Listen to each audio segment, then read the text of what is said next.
KBS FM 90.7MHz 굿모닝 인천 이도영입니다. 4부 시작하겠습니다. 정치 맛보시죠. 박상병 사평론가, 김은경 인하대 정치외교학과 초빙 교수와 토론 이어가고 있습니다. 문자 하나 소개해드리도록 하겠습니다. 8920님, 초딩 회장 선거보다도 못한 후보 토론회, 수준 낮은 토론 어이없이 봤습니다. 한마디로 한심한 토론 답답했어요. 정말 공감하는 정치자 의견 보내주셨는데요. 오늘 TV 토론 3차 TV 토론 얘기를 시작으로 해서요. 이번 1, 2, 3차에 걸친 대선 대한민국의 지도자 리더를 뽑는 TV 토론 종합적인 평가 듣고 다음 주제 이야기 나눠보도록 하겠습니다. 먼저 김은경 교수님. 이번 조기 대선이 윤석열 전 대통령의 내란으로 인한 파면으로 2년 앞당겨 치러지는 대선이거든요. 예. 근데 지금 4명의 후보 중에 윤석열 전 대통령이 2명 나와 있는 느낌이에요. 권영국 후보가 얘기했습니다. 40대 윤석열, 이준석 후보. 네. 그리고 여전히 친윤과 윤석열을 버리지 못하는 김문수 후보. 예, 친윤에 쌓여 있는 김문수 후보. 두 사람 다 누구 때문에 이 선거를 지금 이 시기에 치르는지를 다시 한번 생각해 보길 바랍니다. 40대 윤석열, 이준석 표현이 과하지 않다. 오히려 윤석열 전 대통령이 좀 억울할 것 같아요. 이번에 극우 유튜브에 굉장히 이 경도되어 있었던 윤석열 전 대통령이 일으킨 게 내란입니다. 이번에 이런 온라인 커뮤니티 보고 정치하는 이준석 후보였기 때문에 이런 망언도 그렇게 공개적인 TV 토론 자리에서 서슴지 않고 한 겁니다. 결국 국민들에게 윤석열은 내란 트라우마를 줬다면 이준석 후보는 젓가락 트라우마를 준 겁니다. 예. 이걸 어떻게 국민들이 잊을 수 있을까요? 이런 트라우마를 안고 또 살아야 되는 국민들의 입장에서 이번에 정말 제대로 저는 이 대선에서 또다시 심판할 수밖에 없다. 이 두 후보를 심판할 수밖에 없다라고 생각합니다. 지금 이준석 후보 얘기는요. 오늘 뉴스픽에도 전해드렸는데 빨간 윤석열이 가고 파란 윤석열이 온다라고 하면서 윤석열 이렇게 또 이재명 후보를 비판하더라고요. 이준석 후보는 또 윤석열 2명은 또 그렇게 얘기하던데요. 네, 지금 누가 이준석 입에서 나오는 말에 그렇게 의미 있고 공감을 할까요? 그런 생각이 좀 들고 이미 이제 5월 27일 전에 이준석과 그 이후에 이준석은 국민들이 받아들일 때 완전 달라졌습니다. 그래서 이미 지금 이 여론조사를 공표할 수 없는 기간이긴 하지만 저는 이게 가장 큰 변수가 될 거라고 생각합니다. 교수님, 이준석 후보 얘기 그만하시고 종합적인 평가 3차에 걸친 토론 어떻게 보시느냐, 아니면 뭐 전체적인 후보별로 하셔도 좋고 지금 이준석 후보 포커싱이 돼 있는데 전체적인 좀 평가를 해주세요. 이번에 그렇게 국민들의 관심에 비해서 TV 토론이 시청률이 20% 미만, 지금 방송 3사랑 종편이 다 같이 방송했는데도 20% 미만이었다고 해요. 지금 같은 방식이라면 저는 전파 낭비다라고 생각합니다. 이 토론은 형식적으로 이렇게 3번 하고 분야별로 하는 거 저는 이렇게 할 거면은 안 하는 게 맞고 할 거면 제대로 토론 시간도 늘리고 뭐 시간 총량제 이런 형식보다는 내용에 충실할 수 있는 포맷을 다시 만들어야 된다. 그리고 아무리 포맷을 잘 만들어도 사실은 거기 나와서 얘기하는 후보들의 자질 중요하거든요. 이번에도 그 토론의 룰을 무시하는 후보들이 있었습니다. 그래서 저는 이 후보들이 좀 사전에 잘 인지하고 토론에 참여할 수 있도록 이걸 방송사가 해야 됩니까? 누가 해야 됩니까? 뭐 사회자 진행자가 잘 또 조정을 해야 되는 거 아니겠습니까? 또 뭐 그렇겠지만 어쨌든 잘 숙지한 상태로 토론이 진행이 돼야 국민들이 기본은 되는 후보들이 나왔구나라고 인정하지 않을까. 이번에는 자격 미달 후보들이 있었다고 생각합니다. 평론가님. 네, 저도 대선 후보 TV 토론 사회를 한번 본 적이 있는데요. 사회자가 마음대로 못합니다. 사회자가 개입해야 되는 건 시간 정도만 조정을 하는 것이 그 개입 못해요. 후보가 알아서 해야 할 문제예요. 사회자가 어떻게 합니까? A 후보님 잠깐만요. 그게 못해요. 시간 조절밖에 못한다. 시간 조절밖에 못해요. 정말로 큰 문제가 나왔다. 그럴 경우에는 조정을 해야 될 텐데 이번에 이준석 그 발언 나왔을 때 그때 조절했어야 돼요. 이거는 바로 4월에 해야 된다고. 근데 그거 간단치 않아요. 하면은 또 난리 나요. 그 규정이 없어요. 상대방 후보들한테 이런 발언이 나올 경우에는 사회자의 직권으로 중단한다든지 또는 퇴진시키겠습니다. 이런 게 있어야 되는데 그것도 없이 들어왔는데 그 발언한다고 나가세요 이렇게 할 수 없어요. 그러니까 그 방송 토론에는 사회자의 권한이 지금은 그러면은 없습니다. 그런 토론에 있는 무슨 프로세스 과정 아니면 형식 뭐 이런 거에서 미리 만들어놔야 되는 겁니까? 지금 같은 아까 말한 교수님 말씀처럼 이 같은 토론에 과연 이렇게 해야 되는가 싶을 정도로 그렇죠. 예, 저도 그런 생각이 문제가 듭니다만 있는데요. 후보 입에서 나오는 얘기를 사회자가 어떻게 막을 것이며 또 사실 원고를 본다고 하더라도 그 원고를 보여주겠습니까? 보는 것도 이상하고 또 원고에 있다가 원고에대로 또 말을 안 해요. 예. 자 이거는 결국은 뭐냐면은 후보자의 자질 문제가 제일 중요한 거예요. 후보자의 자질 문제가 그러니까 저는 이런 것들을 보면서 이번에 국민들을 봤을 거예요. 이재명이 어떤 사람인지 예. 또 김문수가 어떤 사람인지 권영국이 어떤 사람인지 또 젓가락 이준석이 어떤 사람인지를 우리 국민을 봤단 말이죠. 그게 저는 중요한데 다만 이제 아까도 이거 커뮤니티에 나오는 오늘 온라인 댓글들 보니까 예. 뭐 초등학생 따라오고 보다가 TV를 꺼버렸다. 뭐 그런 예. 얘기 때문에 이런 경우는 이제 조금 사회자의 권한을 강화해서 이를테면은 상식 밖의 발언이나 표현이 나올 경우에는 중단하겠다. 그 중단이 제대로 안 될 경우에는 퇴정 조치하겠다고 사전에 합의를 하면 돼요. 예. 그건 다 하지 않습니까? 그 정도가 저는 대안이라고 생각을 좀 합니다. 문제 있는 발언 있을 때 그 얘기는 이제 안 된다. 이제 제지하는 거죠. 네, 그렇죠. 사회자가. 네, 그 얘기 안 됩니다 하고 난 다음에 경고를 했는데 또 한다 할 경우에는 퇴장하시라. 이 정도가 들어야 되는데 그거는 이제 합의만 하면 되는데 예. 아직까지 그런 합의가 없기 때문에 예. 이번 같은 경우는 그 사회자가 할 수 있는 역할이 별로 없다. 네. 이번에 좀 경험상 뭐 그렇습니다. 네. 이번에 최악의 토론회이긴 했습니다만은 후보자들 스스로 자질에 대한 문제인 거지 사실 토론 방식 진행이라든 이런 문제에 있어서는 사실 그럼요. 한계가 있다라는 얘기신 네. 거죠? 우리 김 교수님은 이제 뭐 아주 수준 높은 토론의 대가 될 거라고 생각하는데 예. 안 됩니다. 음. 왜 수준 높은 사람들은 아니에요. 그리고 국민들은 수준 높은 사람을 뽑지도 않아요 또. 예. 그러면은 리얼리티를 보여주고 있는 거예요. 지금은 이거 1차, 2차, 3차 봤습니다만은 이재명 후보 그 리얼리티 다 보지 않았습니까? 예. 뭐 긍정과 부정이 있겠죠. 그거 본 것이고 김문수 후보 어떤 사람 다 봤잖아요. 예. 그거 안 봤습니까? 권영국 후보 어떤 저 봤습니다. 예. 이준석 봤습니다. 그 실체를 본 거예요. 그거는 그나마 그것이 이번 TV 토론에 대한 성과라고 봐요. 예. 사실 TV 토론에 대한 이야기 나눠보고 있는데요. 청취자 여러분들도 상당히 국민 여러분들 참 이번 토론해 보고 많은 실망과 그렇습니까? 한것 같은 오늘 문자가 많이 보내주고 계신데요. 7682님 자격 미달은 4명 모두죠. 라고 하면서 질문하면 동문서답만 하고 우리나라의 인재가 정말 수준 이하다라는 생각을 합니다. 그래가지고요. 뭐 후보들 뭐 전부 다 뭐 거기다 뭐 이렇게 비판적인 의견 주셨는데요. 토론에 대한 얘기, 대선 TV 토론에 대한 얘기는 여기까지 나눠보도록 하고요. 대선 돌발 변수 이제 지금 사전 투표가 지금 실시 중에 있습니다. 그리고 또 어제부터 각 후보 지지율 공포가 금지되는 깜깜이 선거 기간이 지금 시작됐는데요. 깜깜이 선거 기간 전에 이제 이재명 후보의 이제 우세가 점쳐지는 여론조사 쭉 나오지 않았었습니까?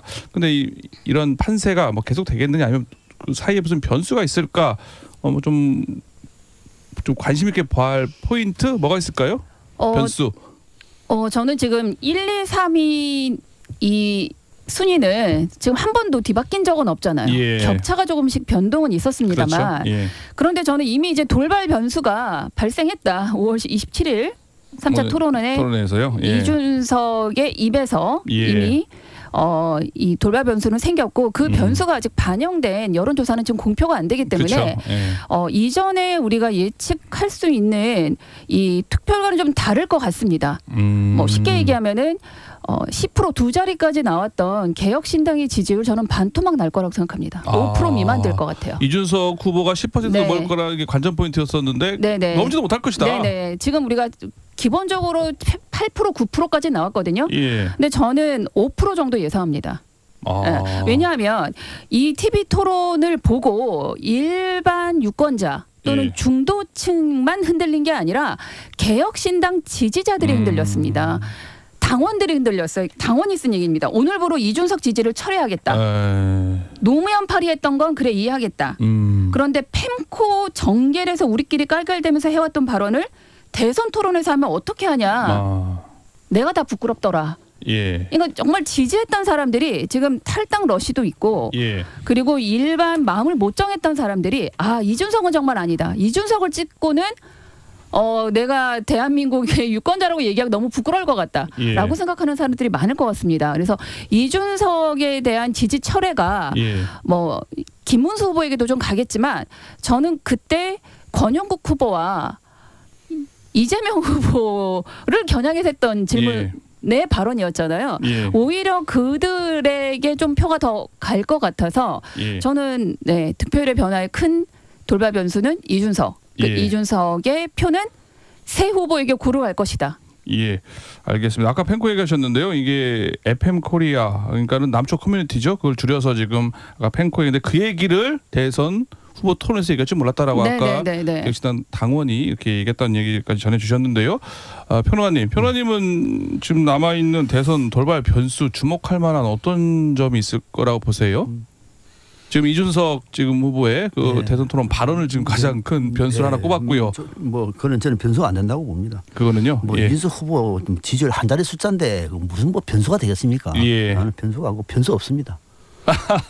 저는 변수 없다고 변수가 봅니다. 없어요? 변수 없습니다. 변수 그럼 없고. 그때 말씀하신 일간 일중 일약 구도를 그냥 쭉 간다? 그러니까 지금 이제 한국갤럽이 지난 이제 23일날 발표한 내용이죠. 내용 먼저 그러니까 이 블랙아웃 하기 전에 바로 했던 그때 전에 했던 여론조사 결과인 거죠. 그 방향대로 저는 굳어질 것이다. 그러니까 이재명 후보가 지금 여기는 뭐 45% 놓는데 여기서 이제 막판에 선거 때 더 결집하지 않겠습니까? 결집한 거 플러스가 될 것이고 김문수 후보도 여기서 36이 나왔거든요. 김문수 후보도 보수부가 결집되겠죠. 결집이 될 것이고 이준석 후보는 10이 넣었는데 여기 10%는 빠질 거예요. 한 2, 3% 빠진다고 봅니다. 빠진다. 네, 요 정도 선에서 저는 결론 나지. 뭐 나머지 뭐 만약에 이준석 후보가 1등 후보였다. 그러면 이거는 큰 변수죠. 근데 뭐 한 자리 숫자가 뭐 떨어진 분들 얼마나 떨어질 것이며 또 떨어지는 표가 김문수한테 가본들 얼마나 도움 되겠습니까? 그래서 저는 변수가 없다고 봅니다. 변수가 없다. 근데 아까 변수가 없는데요.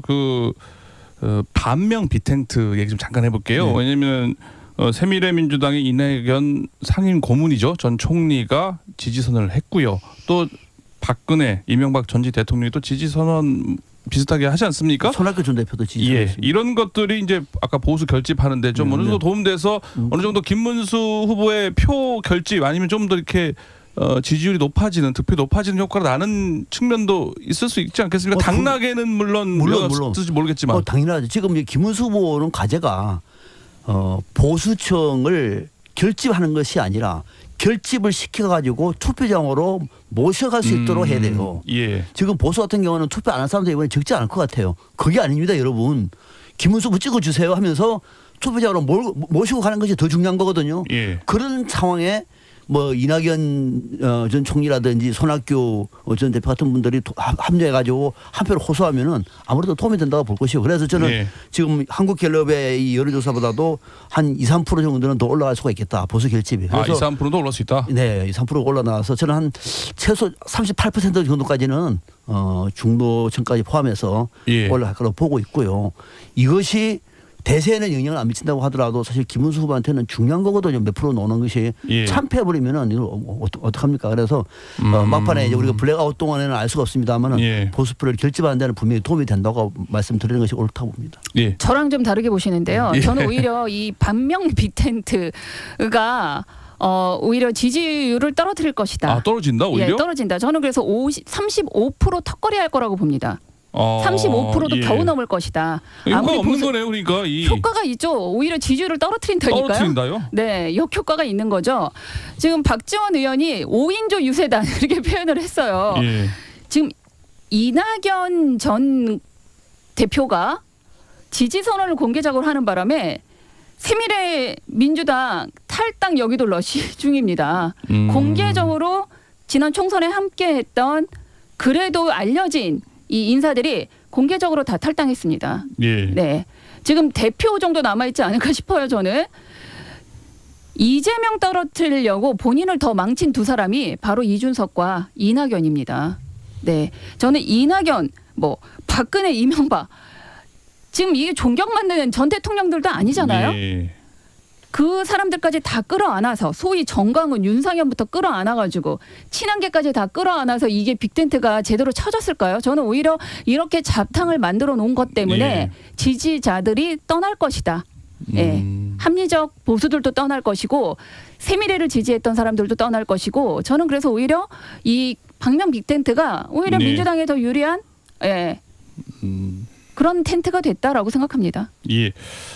지금 어쨌거나 변수 얘기를 좀 나눠보고 있습니다만은 정작 당락에 중요한 변수가 되지는 않을 것이다. 다만 아까 그 정도 영향이 긍정적 영향을 미쳐서 보수 결집으로 한 38% 정도 높아질 것이다. 아니다. 오히려 더 안 좋은 효과를 미쳐서 35% 정도로 더 낮게 이런 얘기를 하셨는데 이렇게 되면 뭐 지금 누가 당선될 거냐 물어보는 건 좀 우스운 질문이 될 것 같고요.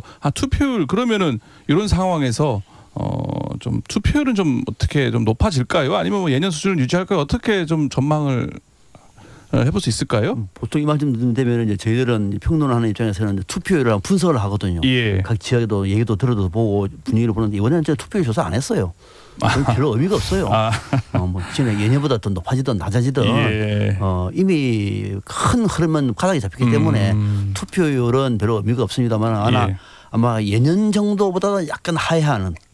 예년보다 하회한다. 작년 지난번보다는 약간 하회하는 정도가 끝나지 않을까. 이번에는 왜 하회냐면은 호남에서는 이재명 후보가 뭐 당선됐다고 보고 투표 안 할 분들이 있을 것 같고 또 TK, PK 쪽에서는 뭐 이미 게임 끝났다고 해서 투표장 안 갈 사람도 있는 것 같고 또 이준석 쪽에서는 이준석 찍으려고 그러는데 그 재수 없어서 너는 안 찍고 하면서 두 사람 찍을 수 없으니까 아예 안 찍는다. 아예 또 안 갈 것 같고 오히려 민주노동당 쪽에서 좀 이렇게 표가 있지만 표가 올라가지만은 많지가 않을 것이기 때문에 전체적으로 뭐 약간 좀 하향하지 않겠는가. 예년 수보다 약간 하회할 것이다 전망해 주신 네, 거고요. 교수님 어떻게 보세요? 저는 비슷할 거라고 생각하는데 저는 또 소폭 오를 수도 있겠다는 생각이 듭니다. 근거는요?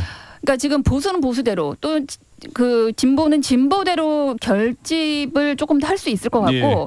이게 지금 사전 선거가 투표가 시작됐지만 이제 본투표까지 갈 때 다시 한번 생각해 보게 될 것 같아요. 이번 선거를 왜 하게 되느냐라고 했을 때 그래서 민주당을 지지하는 사람들은 압도적으로 승리해야 된다라는 생각으로 좀 지지를 보낼 것 같고 보수는 이 소위 흔들리면 안 되는 이 콘크리트 지지층이라도 유지를 해야 된다라는 생각 때문에 투표를 또 독려할 것 같거든요. 거기다가 지금 플러스 민주노동당의 권영국 후보의 이 3차 토론회에 거친 정말 진정한 어떤 그 진보의 가치를 보여준 이 모습 때문에 여기도 저기도 아니라고 생각했던 사람들 정말 순수한 의미의 중도라고 생각한 사람들은 권영국 후보에게 저는 조금 줄 거라고 생각합니다. 저는 그래서 뭐 가능할런지 모르겠지만 이준석 후보보다도 득표율이 더 나올 수 있을 것 같다.